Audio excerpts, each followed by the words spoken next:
Hi guys எல்லாருக்கும் வணக்கம் and welcome to my channel. This is master அஸ்கின். So நம்ம சேனல் சப்ஸ்கிரைப் பண்ணுங்க, லைக் பண்ணுங்க, ஷேர் வச்சுக்கோங்க. என்ன பார்க்க போகிறோம் அப்படின்னா வந்துட்டு பிக் பாஸ் சீசன் 8ல் வந்துட்டு டே 57 அண்ட் எபிசோட் வந்துட்டு 58. ஸோ இதில் நிறைய வித்தியாசமான வினோதமான சில சம்பவங்கள்லாம் நடந்துருக்குது. அது என்ன அப்படின்னா வந்துட்டு கொஞ்சம் இருக்கிற மாதிரி ஒரு சில விஷயங்கள் நடந்திருக்குது. அது என்ன அப்படிங்கிறத ஃபுல்லாக டீட்டெயிலுக்குள்ளே பார்க்கணும். ஸோ வாங்க நம்ம வீட்டுக்குள்ளே போகலாம். இது உங்கள் மாஸ்டர்.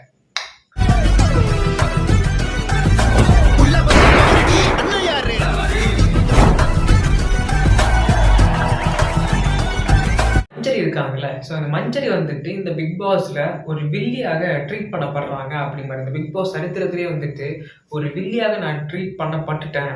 லைக் மக்களிடம் வந்துட்டு ஒரு போர்ட்ரே பண்ணப்பட்டுட்டேன்.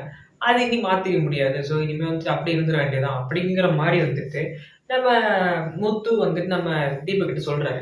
அப்போ அவங்க வந்துட்டு அது ஒரு நல்ல ஒரு கான்ஃபிடென்ட் எடுத்துக்கிறாங்களா? தீபக் அப்படி கேட்குறாரு. கான்ஃபிடென்ட் அவங்க எடுத்துக்கிறாங்களா? ஓகே நான் வில்லி அப்படின்னு எடுத்துக்கிறாங்களா அப்படின்னு கேட்கும்போது அப்படி கிடையாது. அவங்க வந்துட்டு சொல்றாங்க, நான் இப்படி போர்ட்ரே பண்ணப்பட்டுட்டேன், அவ்வளவுதான் முடிஞ்சுச்சு. ஏன்னா போன வீக்ல நடந்த சம்பவங்கள்லாம் அப்படி. அதனால வந்துட்டு அவங்க இந்த வாரம் அப்படிதான் சொல்ல வாய்ப்பு இருக்குது.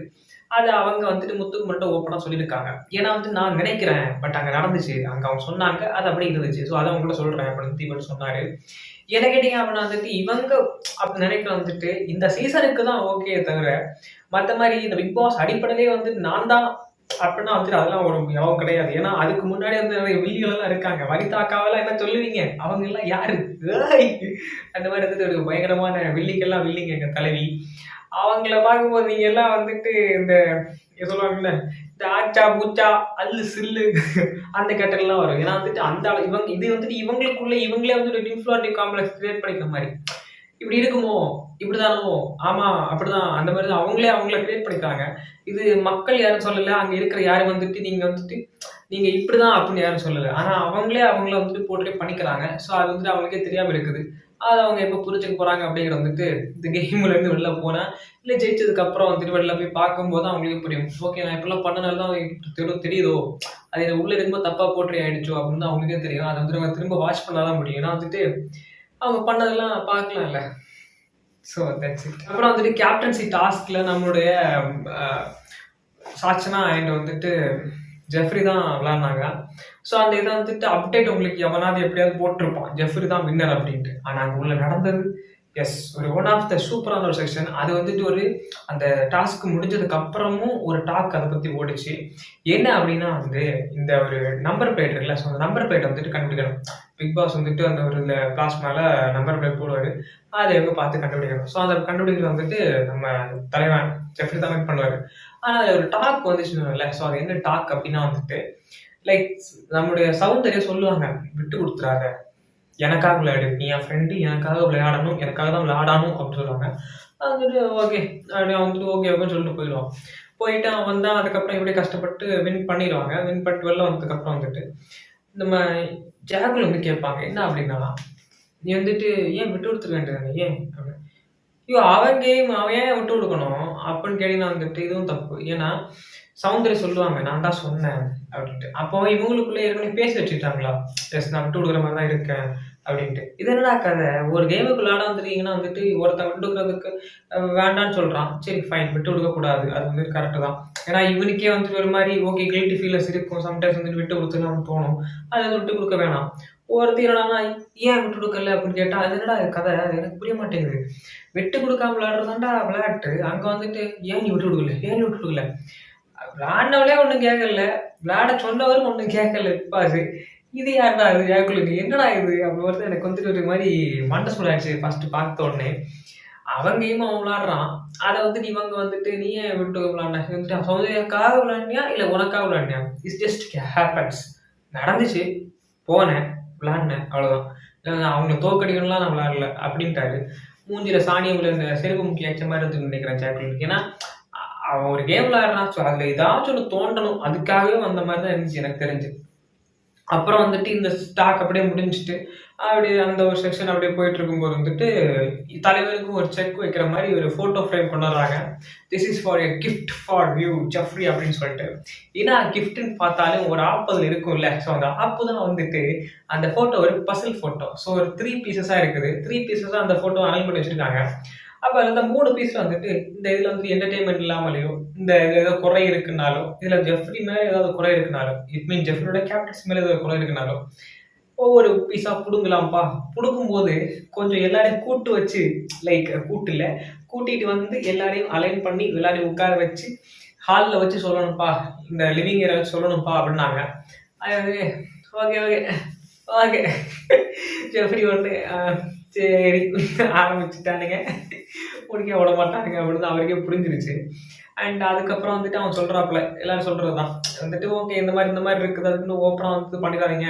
ஆனா இவன் ஒரு வார்த்தை சொன்னான் என்ன அப்படின்னா வந்துட்டு ஒருத்தங்க ஒரு பாயிண்ட் வந்துட்டு இந்த மாதிரி தப்புன்னு சொல்றாங்கன்னா யாரும் அதுக்காக வந்துட்டு அப்ஜெக்ஷன் சொல்ல வேணாம், அப்ஜெக்ஷன் பண்ணவே வேணாம், அவங்க எடுக்கட்டும் அவ்வளவுதான். ஸோ அது வந்துட்டு இதனால எனக்கு தெரிஞ்சு அது ஒரு பக்கா பிளான் இருக்குது. இப்போ அது தப்பா இருந்துச்சு அப்படின்னா வந்துட்டு அவங்க யாராவது ஒருத்தவங்க ஒரு ஒப்பீனியன் சொல்லி அது தப்பா இருந்துச்சு, இவங்க யாரையும் அப்ஜெக்ஷன் சொல்லலை, அப்படி அவங்க கேம் விட்டு வெளில வந்துட்டான் அப்படின்னா அந்த டாஸ்க்கை கேப்டன்சி விட்டு வெளில வந்துட்டான் அப்படின்னா வந்துட்டு அது உண்மையிலே பாயிண்ட் வேலிடா இருந்தா ஓகே. பாயிண்ட் தப்பா இருந்துச்சு அப்படின்னா வந்துட்டு வீக் எண்ட்ல வந்துட்டு நாக்கு கொடுக்குற மாதிரி கேள்வி கேட்பானுங்க.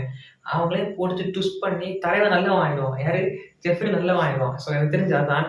ஏன்னா நாமினேஷன் முடிஞ்சிருச்சு. So nomination eviction process nomination. So nomination வந்துட்டு டேரக்டா தள்ளப்படுவார்னு நினைக்கிறேன். சரி எனக்கு தெரிஞ்சு லைக் வந்துட்டு எதனால அப்படின்னா இந்த கேப்டன்சி தூக்கப்பட்டாச்சுன்னா டைரக்ட் இது எவிக்ஷன் ப்ராசஸ். ஸோ அது வந்து தள்ளப்பட்டாருன்னா என்ன ஆகும்?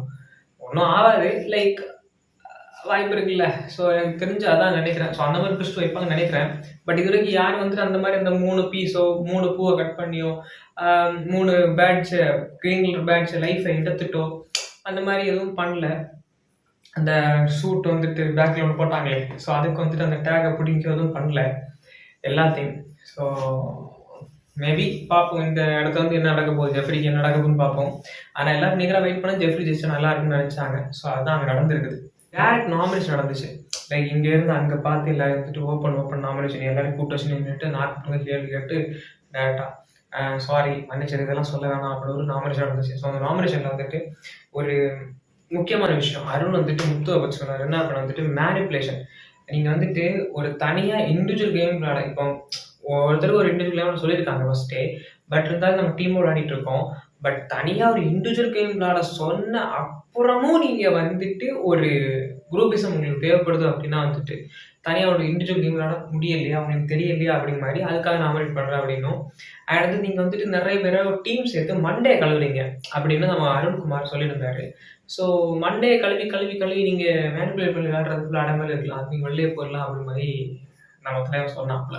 தர்ஷிகா வந்து பவித்ரா கிட்டன்னு சொல்லிட்டு இருந்தாங்க அப்படின்னா இது ஒரு நான் சொல்றதெல்லாம் வேலிடான பாயிண்ட்ஸ், முக்கியமான பாயிண்ட்ஸ், வேற எதுவும் இல்லை. நீங்க என்ன சொன்னாங்க அப்படின்னு சொல்லிட்டு இருக்கும்போது உங்களுக்கு வந்து நிறைய பேசிட்டு இருக்க அப்போ கன்ஃபியூஷன் ஆகக்கூடாது. யாரும் நான் சொல்றேன் முக்கியமான வேலிடான பாயிண்ட்ஸ் தான் பேசுறாங்க. மற்றபடி நிறைய இருக்குது அதெல்லாம் தேவையில்லை நமக்கு. ஸோ அப்போ இவங்க வந்து என்ன சொல்றாங்க அப்படின்னு வந்துட்டு எவிக்ஷன் ப்ராசஸ்ல வந்துட்டு நாமினேஷன் எவிக்ஷன் ப்ராசஸ் வந்து நிறைய பாயிண்ட் சொல்றாங்க. அப்போ அதில் வந்துட்டு தர்ஷிகாவும் இவங்களை வந்துட்டு பவித்ரா வந்துட்டு இல்லையே இது ஏன் ஜாக்குலம் அப்படி சொன்னாங்க, ஏன் ஜாக்குலம் இப்படி சொன்னாங்க அப்படின்னு அவங்களே வந்து குழப்பிட்டு இருந்தாங்க. ஸோ அப்போ வந்துட்டு தர்ஷிகா என்ன சொல்றாங்க அப்படின்னா வந்து குழப்ப வேண்டிய அவசியமே கிடையாது. ஏன் அப்படின்னா வந்துட்டு என்னை தான் ஒன்று சொல்றாங்க. நம்ம வந்து இது இவங்க எல்லாருமே இதை சொல்றதுனால வந்து நம்ம இது ஆயிட முடியாது, நமக்குன்னே தோணணும். அது நமக்கு வந்து நம்ம இவங்க சொல்றதுனால நமக்கு தோணக்கூடாது, நமக்கே அல்லாமல் தோணுனாதான் அது வந்து கரெக்ட். அந்த பாயிண்ட் நமக்கு வேற இடம் தோணலையா அதை விட்டுறணும். இவங்க வந்து நம்மளை போட்டு தாக்குறது தான் ட்ரை பண்ணுவாங்க, கீழே தள்ளுற ட்ரை பண்ணுவாங்க. நீ அதை வந்து மண்டல எடுத்துக்காத அவங்க வந்து அவங்க வந்து பாயிண்ட் சொல்லிட்டாங்க. Say good friendship of the goals நான் நினைக்கிறேன். ஸோ எஸ் அதுக்கு வந்து பவித்ரா ஐயா அப்படின்னு சொல்லிட்டு இருந்தாங்க. வேற வழியும் இல்லை, கேட்டு தான் ஆகும். ஷாப்பிங் டாஸ்க் வந்துட்டு லைக் என்ன அப்படின்னா பாட்டு கண்டுபிடிக்கிறது. லைக் ஒரு பாட்டை போடுவாங்க, அதில் ஹெட்ஃபோனில் போடும்போது நம்ம வந்து டான்ஸ் பண்ணி கண்டுபிடிக்கணும். நான் ஒரு பாட்டு டான்ஸ் ஆட்டா கண்டுபிடிக்கிறீங்களா?